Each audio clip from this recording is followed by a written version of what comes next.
welcome back to Informed Sources. A new legal battle could be coming over the latest budget proposal from Shelby County Mayor Lee Harris. The Shelby County Sheriff's Office says that plan is illegal because it cuts hundreds of unfilled deputy positions from the payroll.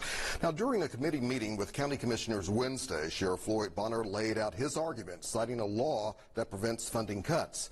The Sheriff's Office argues that by eliminating more than 400 vacant positions, the mayor is trying to defund police. But we're being asked by residents, City of Memphis residents, to do more than what we've ever done before. So again, when you start talking about cutting 441 positions and we're being asked to do more and more, and we're trying to help everyone, I've never said no to any municipality when they've asked for the sheriff's office help. So when that occurs, sometimes we have to pay overtime to get that work done.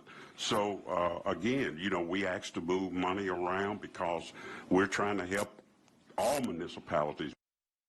The county budget office pointed out that many of the open positions at the sheriff's office have not been filled in over a year and a half.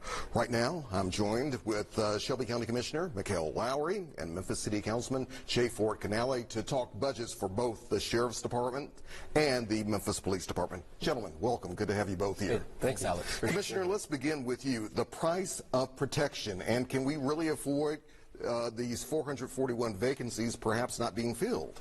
I don't think anybody wants to cut anything from the sheriff's office that's going to impact public safety. In fact, we want the sheriff to hire as many people as he can.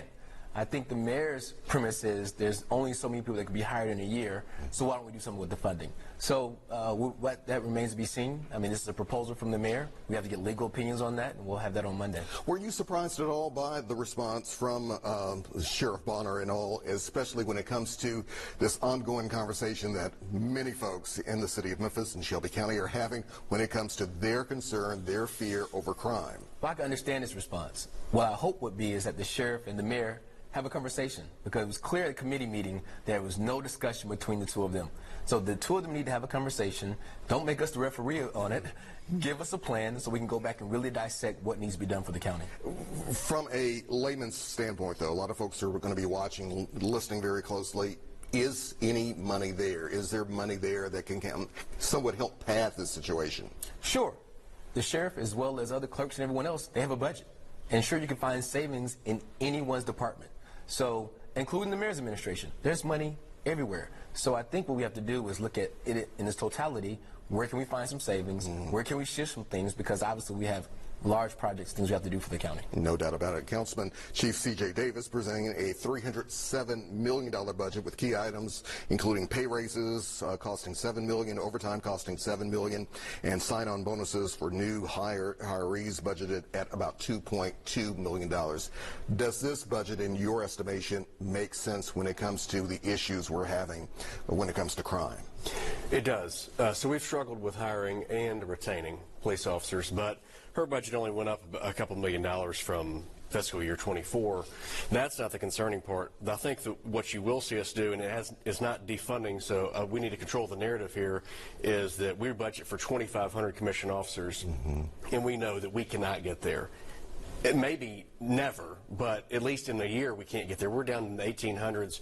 The best we could probably do is hire in net 100 officers a year. So instead of budgeting for 2,500, I think you'll see us move, and we're still in the middle of the process, move some of that funding into a different category to offset. So what we have been doing is taking that money and paying overtime with it, and we have such extreme overtime because we have an understaffed police force. So yes, we need to hire more officers, but we also have to pay them. And you know, when we made the decision to give them the pay raise, the 14% last year, it got us back to close to being to the top, maybe at the top. But we were, as a body and as the former mayor, we were committed to keeping them there, because you're not going to go out into other communities, especially our own, and say, hey, come work for Memphis where you do, you know, 10 times, 50 times the work, and you're going to make less money. We know that in order for us to recruit and retain quality officers, we've got to pay them well. What about, very quickly here, issues involving, you know, trying to stop street takeovers, trying to stop shootings at public parks like at Orange Mound not too long ago? Are we taking any strides in that direction there when it comes to issues like that? You know, there's some internal policies with MPD that we don't really have any control over as a legislative body that I would like to see changed. I would like to see maybe some form of a modified chase allowed. When it's safe for the citizens. I would like to see more use of spike strips in order to control some of these street takeovers, some of these reckless driving incidents that we have, or drag racing. And there's some policy changes I think that we can make. I think that it would also be beneficial if we could get THP to help with some of these items, because especially for chases, because THP will chase you till the very end. You know, MPD is not allowed to, under most circumstances, unless they get the permission to.